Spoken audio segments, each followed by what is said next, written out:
महाराष्ट्र कामगार संघटनेच्या अधिवेशनामुळे पेण बस स्थानकात प्रवाशांचे प्रचंड हाल। महाराष्ट्र एसटी कामगार संघटनेच्या अधिवेशनामुळे पेण बस स्थानकात ऐन लग्न सराईमध्ये प्रवाशांचे प्रचंड हाल झाले। महाराष्ट्र एसटी कामगार संघटनेचे वार्षिक अधिवेशन सोमवारी संध्याकाळी माणगाव येथे पार पडत असल्याने त्यासाठी संघटनेच्या कामगारांनी मोठ्या प्रमाणात रजा घेतल्या होत्या।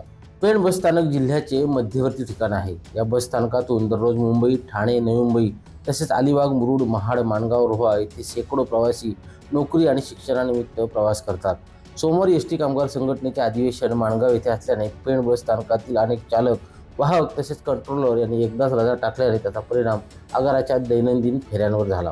पेण बस स्थानकातून दररोज 56 फेऱ्या चालवल्या जातात, परंतु सोमवारी त्यापैकी 14 फेऱ्या रद्द करण्यात आल्याने 42 फेऱ्या सकाळी सुरू होत्या, तर दुपारनंतर ग्रामीण भागातील नागोठणे, पाली, पनवेल, खोपोली या मार्गावरील काही फेऱ्या चालक आणि वाहकांअभावी रद्द करण्यात आल्या।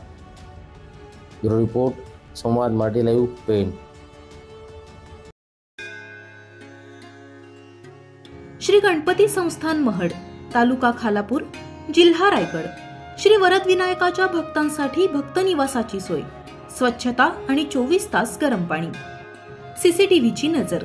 आगाऊ नोंदणीसाठी संपर्क करा 02192 26 69 12 72 76 47 38 54।